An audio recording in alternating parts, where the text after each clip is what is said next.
တက္ကရာ266ခုပကံပြည်မင်း90မြောက်တေလဲကြောင်မင်းအုပ်စိုးနေတဲ့ကာလတွင်၎င်းပြည်မှာထင်ရှားကြော်ကြားတဲ့အဘဲသမားတူရှိနေခဲ့ပါတယ်။သူ့နာမည်ကတော့ဦးတင့်တော်ဖြစ်ပါတယ်။ဦးတင့်တော်မှာခွန်အားပလကြီးမားပြီးရုပ်စင်းတွင်ပြင်ကြာနာပြည့်ပြည့်တဲ့အတွက်မောင်တင်းတယ်ကိုတားတယောက်နဲ့ချောမောလှပတဲ့စောမဲရနဲ့ရှင်ထွေးလာလို့ခေါ်တဲ့သမီးနှစ်ယောက်ထွန်းကားခဲ့ပါတယ်။မောင်တင်းတယ်ဟာထွားချိုင်းသူပြီးငယ်စဉ်ကလေးကတခြားရွယ်သူတက်သူကလေးများတဲ့လေးစားပူစားနိုင်တယ်လို့ဆိုပါတယ်။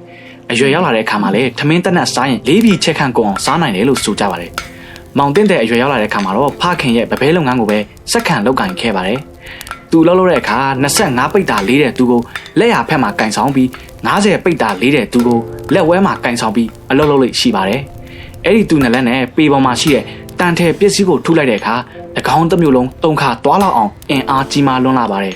။အဲ့ဒီသူတန်ကိုဝေးလံသောအရက်မှာရှိတဲ့နန်းတော်ကတော့ကြားရတယ်လို့ဆိုပါတယ်။မောင်တင်းတယ်ဟာစင်ပြောင်ရဲ့အဆွဲကိုလည်းချိုးနိုင်ပါတယ်။တန်ချောင်းများကိုသူ့ရဲ့ခေါင်းပေါ်မှာတင်ပြီးဒေးကိုင်းကဲ့သို့ညှို့ခွေးသွားအောင်ပြုလုပ်နိုင်လောက်အောင်ခွန်အားကြီးမားကြောင်း၎င်းတစ်ပြည်လုံးမှာကြော်ကြားနေခဲ့ပါတယ်။အဲ့လိုအင်အားကြီးမားလွန်းလာတဲ့ဗဘဲမောင်တင်းတယ်ရဲ့အကြောင်းကို၎င်းပြင်ကြားသိတဲ့အခါထင်းနှန်းလူမှာကိုစိုးရင်ပူပန်လာပြီးမောင်တင်းတယ်ကိုဖမ်းဆီးသက်ဆိုင်ရာအမိန့်ချမှတ်တော်မူခဲ့ပါတယ်။မိမိကိုဖမ်းရန်ထုတ်ထားကြောင်းကြားသိလိုက်ရတဲ့မောင်တင်းတယ်ဟာလည်းမလဲတော့အရက်ကိုထွက်ပြေးတိမ်းရှောင်လာခဲ့ပါတယ်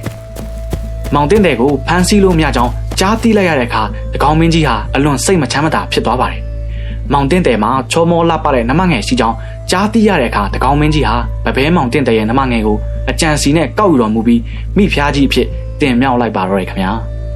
တိတ်မကြခင်မှာပဲတကောင်းမင်းကြီးကမောင်တင်းတယ်ဒီသူဤရောက်ဖတော်ဖြစ်လာတဲ့ဖြင့်နန်းလူအမိကိုမစိုးရင်တော့ကြောင်းဒီတော်ထဲမှာကောင်းမျိုးတို့ပြန်လာအောင်ခေါ်လွတ်ရန်နဲ့ရောက်လာတာကမြို့သားခန့်အပ်မိဖြစ်ကြောင်းစောမေယာယုံကြည်အောင်ပြောဆိုခဲ့ပါတယ်စောမေယာကလည်းဘရင်စကားကိုယုံမှတ်ပြီးမောင်ကြီးတင်းတယ်ကိုအခေါ်လွတ်စေခဲ့ပါတယ်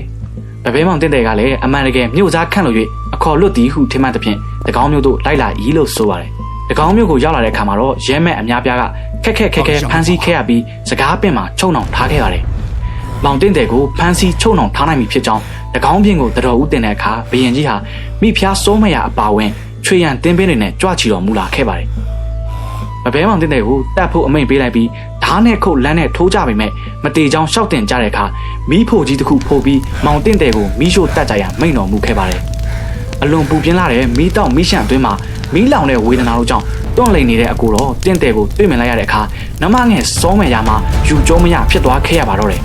။စောမယ်ယာကငါမောင်ကြီးငါကြောင့်တရားရှာတယ်လို့ယူကျုံးမရဖြစ်ပြီးမိဘုံအတွင်းကိုပြေးလိုက်ဝင်သွားခဲ့ပါတယ်။အဆောင်ကြက်များကလိုက်ပြီးဆွဲခဲ့ပြီးမဲ့ခေါင်းကမီးမလောင်သေးပဲကိုကအရန်ပူပြင်းလာတဲ့မိထဲလောင်ကျွမ်းနေပြီးမောင်မနှစ်လုံးပေပွဲဝင်ခဲ့ရပါတော့တယ်။ဗီဒီယိုလေးကိုကြိုက်နှစ်သက်တဲ့ဆိုရင်တော့ like နဲ့ follow လေးလုပ်သွားကြမှုတောင်းဆိုပါရစေ။နောက်ထပ်လည်းစိတ်ဝင်စားစရာအကြောင်းအရာတွေကိုတင်ဆက်ပေးသွားမှာမို့ဆက်စောင့်ကြည့်ပေးပါဦး။